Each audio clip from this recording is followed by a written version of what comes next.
don't know why I keep letting your fat, awkward ass stay here anyway, but I'm about done, Burlsworth. The story begins in Harrison, Arkansas, 1989. A young boy named Brandon is baptized and celebrates with his mother, but Brandon complains about people calling him fat. They said I'm fat.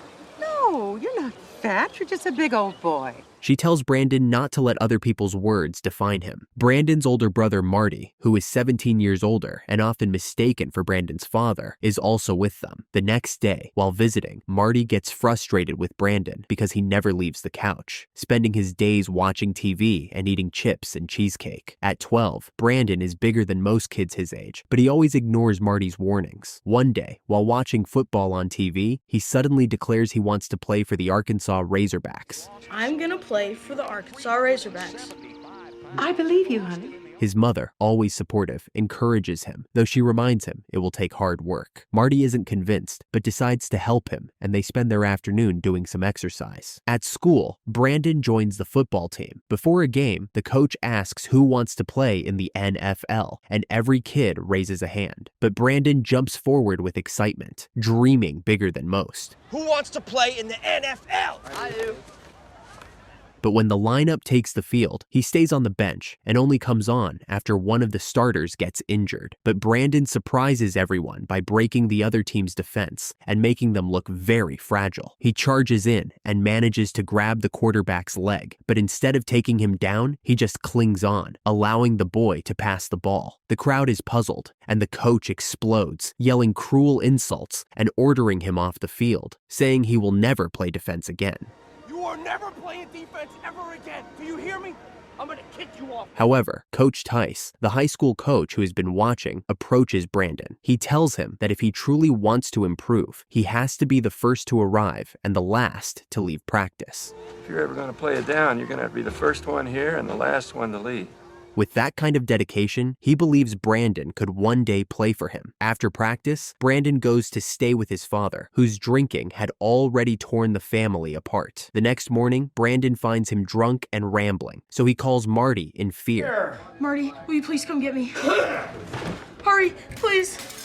When Marty arrives, their father begs for another chance, but Marty, tired of the same cycle, tells him to stay out of their lives for good. After a few years, Brandon makes it to the high school team, playing under Coach Tice's guidance. True to his word, he's always the first one at practice, even before the coach. The coach tells him that he never meant for him to take his words literally, but is glad he did. However, Brandon tells him that unlike the others, nothing comes easy for him, and sometimes he wonders if football is really meant for him. Coach Tice gives him advice that there is more to his suffering, and if he works just hard enough, he might go pro. Coach Tice then tells him that he has set up an unofficial meeting with the Arkansas Razorbacks offensive line coach, Coach Bender. I've been meeting Coach Bender, the O-line coach. I told him you were a diamond in the rough. The next day, Brandon and Marty head to the University of Arkansas, and Brandon falls in love with the field. Marty tries to temper his brother's excitement, reminding him that if the team truly wanted him, the visit would have been official. But Brandon sees it as his chance to start a path to the NFL. Brandon, don't you think if they really wanted you, they would have made this visit official? After the meeting, Coach Bender tells Brandon and Marty that everyone comes here with the hope of playing in the league, but not everyone makes it. He points out that Brandon still has the body of a high schooler and isn't big enough for college football. He bluntly says Brandon will probably never play at this level. Brandon, unfazed, insists he'll get bigger and offers to walk on, paying his own way. Coach Bender shrugs and agrees to let him join as a practice body, making it clear he won't see the field.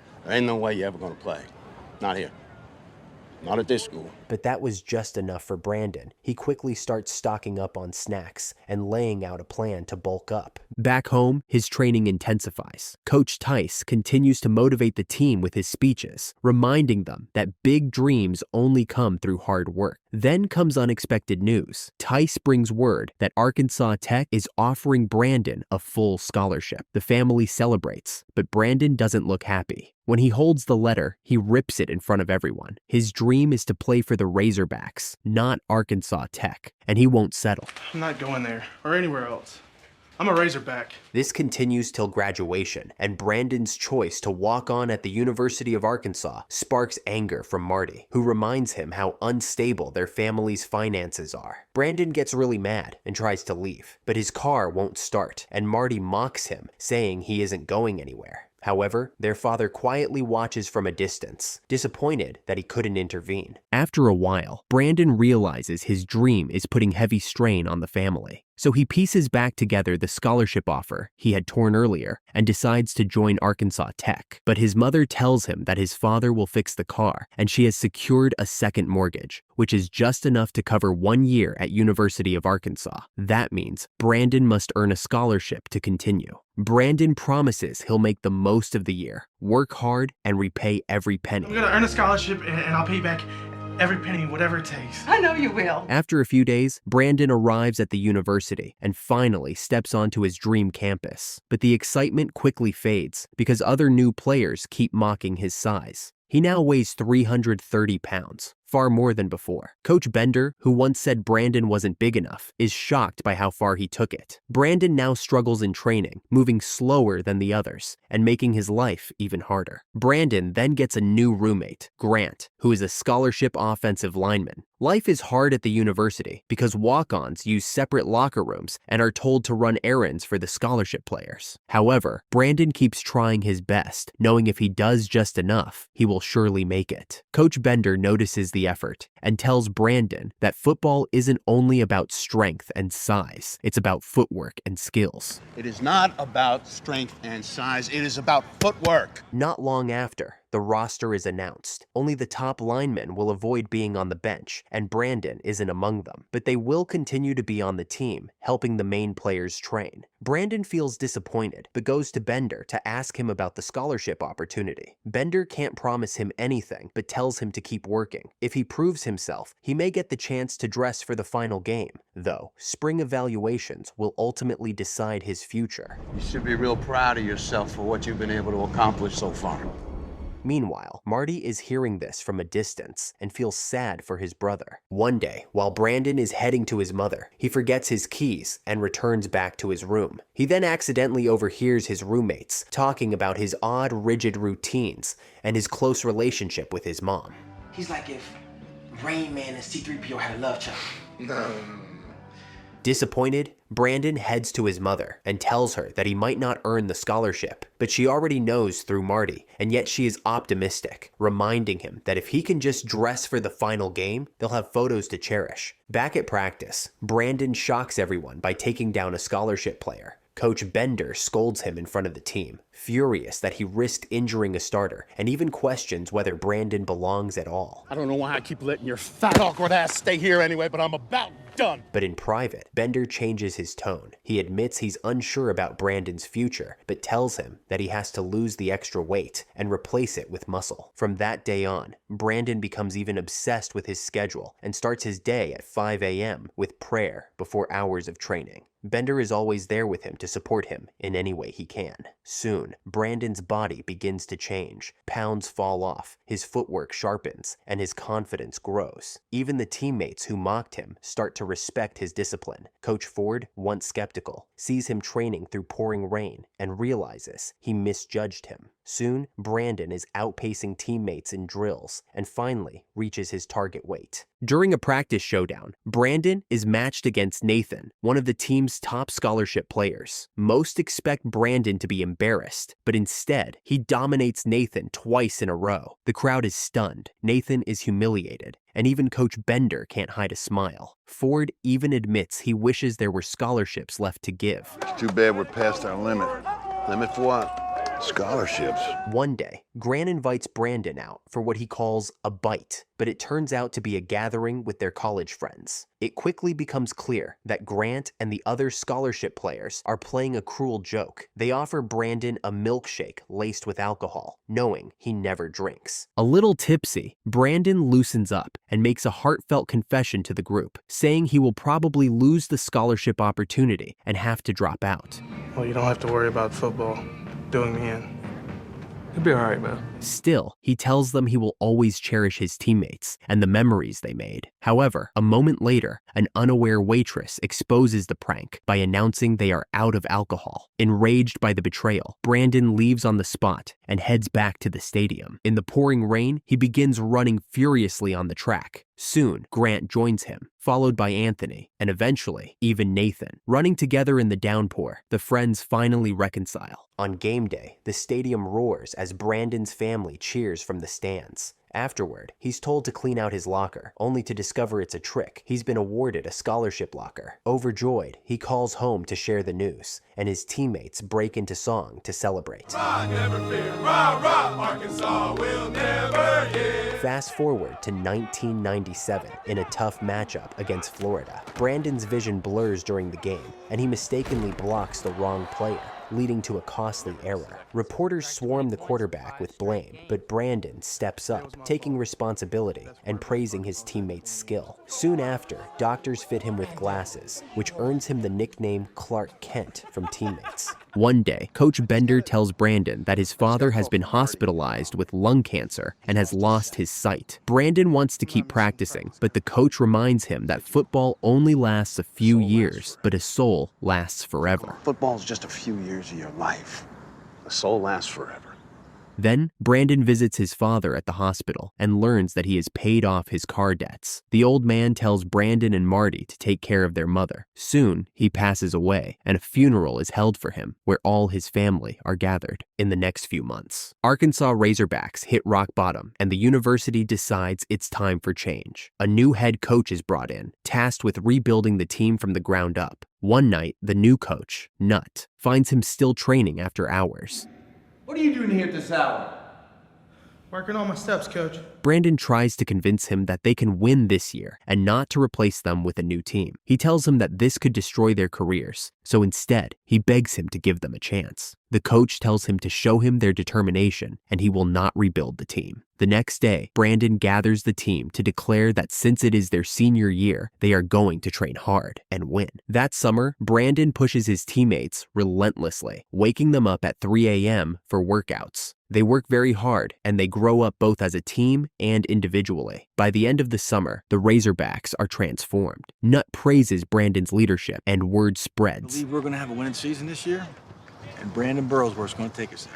Next, on their first game, the Razorbacks crush their opponent, shocking fans and silencing critics. After the game, Brandon starts a new tradition. Every victory photo will be taken in front of the scoreboard, and Marty is always there to take it. Brandon's influence goes beyond the field, and the local newspaper starts publishing his name. He leads his teammates in prayer each night, and soon, the entire team gathers at Coach Bender's home for team prayer. As the wins keep coming, Brandon becomes a star. Kids start showing up to games wearing thick glasses to look like him. The Razorbacks' reputation soars, and every game ends with another scoreboard snapshot. After one victory, reporters swarm Brandon with questions about the upcoming final. His friends couldn't wait for him, so they hit the showers. However, Brandon bursts into the locker room, insisting they throw on their dirty uniforms for tradition. Yeah, we're fresh and clean, right?